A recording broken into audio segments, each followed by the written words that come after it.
Right, this is Mark Yates, then head of the Cup replay against Hereford. Morning, Mark. On Saturday, do you think you might get more out of a game where you've come back from 2 down than you might have done out of a tight game which you pinched 1-0?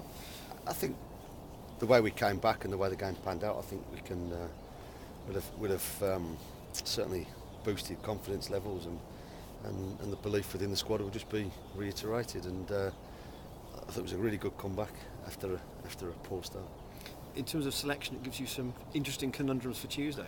Yeah, we'll put the balls back in the hat and see what names we pick out and what formation we pick out, and the usual process. We'll see what comes out the hat and go from there. I imagine that everybody wants to be involved in this game, though, don't they? So they should, and a few have given me real food for thought. Some really real quality performances on Saturday. We did change it a little bit, but I do like my tried and trusted system, particularly away from home. We set that up for Northampton in particular, and like I said, we'll see where we go. The one player who wasn't involved on Saturday was Jeff. Is he likely to be available Tuesday? Well, I don't know. You see where he is. He's got, like I said, Saturday night he got a kick. He got a bit of a swelling at the back of his knee. Wes is with him now, and we'll take it from there. Do you think that with Hereford being at home, they will approach the game tactically differently, or do you still expect them to sit back and make life difficult? We've got to be aware, for both things. I can't predict what they're going to do. They had a good win again on Friday night. Some good performances, from what I'm led to believe, from big players for them.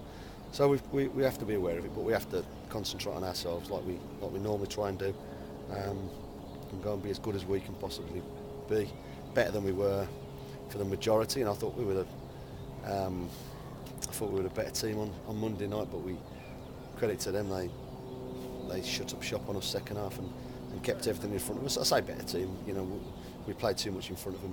We had more possession. Does that mean we were a better team? Probably not. Interesting guide, and I appreciate it's no more than that. I listened to the commentary of their game at Barrow, and it sounded just like the last hour last Monday. They sat in and scored on the counter. Yeah, I did too. Obviously living that way, I got a bit. They're a good side. They're going to, they've got some powerful, strong players, some good players. They gave one or two a breather by the looks of it. I expect to be pretty much confronted by the same team that started against us. So we know what they're about. We've just got to make sure that we play for the 90 minutes like we did for the first 15 when we were on top, created all the chances, and looked like we had a threat in us. For the rest of it, we were too pedestrian. The goal gave them a lift, and we've got to go there and be as positive as we can be and as good as we can be. And the fact that you're away, does that sharpen the players' minds a little bit?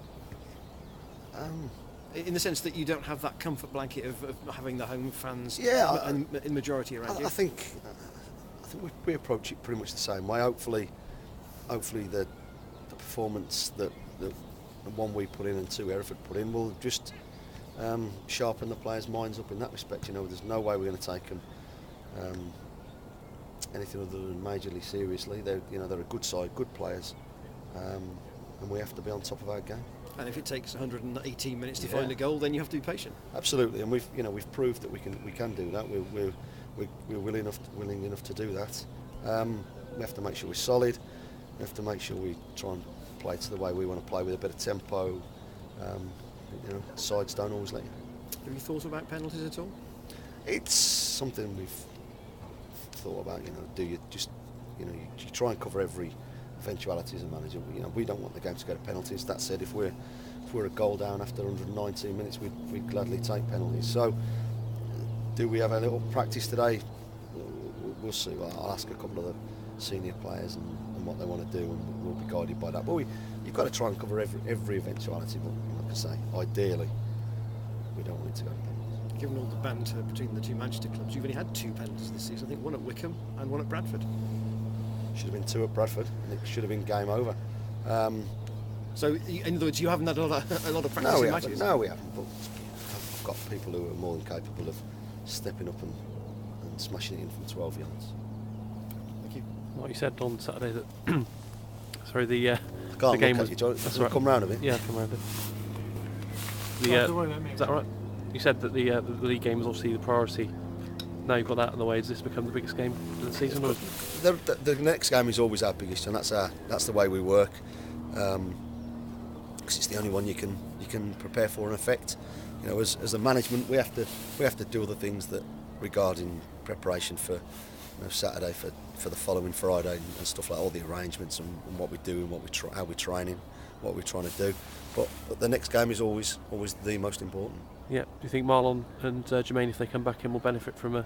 I know you weren't resting them because it was a tactical thing, but do you think they might? They've played a lot of games this season, haven't they? Whoever plays, I expect to be right at it. You know, it's good Marlon that has had a breather and that we've come out with a positive result. Jermaine as well, but like I said, Saturday I certainly didn't rest them with Tuesday in mind. It certainly helps that we can go to somewhere as tough as Northampton without two of our really good players and get a positive result. But it doesn't mean they just walk straight back in the team and other people have put in good performances. And it just shows what a good strength we've got within the squad. Yeah, you said you obviously like the tried and tested formation, but is it pleasing to know you can play well with two up front? Of course it is, of course it is, and that's important that we got a little bit of help, particularly against Northampton, where we're going to have to deal with a lot of balls coming in our box, and it was important we just didn't isolate Sean. So we'll see where we go. I'll try and pick the best team that I can and try and get my formations right. Yeah, not a massive squad, but you have got options all over the place. But with Jeff scoring the winner against Barnet, Sean's goal against Hereford, and Daryl's goal on Saturday, it shows the finishing quality you got in this one, and Zeb's header as well. So. Yeah, absolutely. It's nice that all four strikers have contributed of late, and long may that continue. Yeah, you sort of joked on Saturday that you want to fit all of them in, but how difficult it is when you put those balls in? Of course, it's difficult, and players have got to understand that. They're employed by the football club and they work extremely hard throughout the week. I understand, their frustrations when they don't get picked, but I can only pick 11, and so far we're third in the table. We've got a chance of progressing through to the next round of the cup. We're not getting too many things too wrong.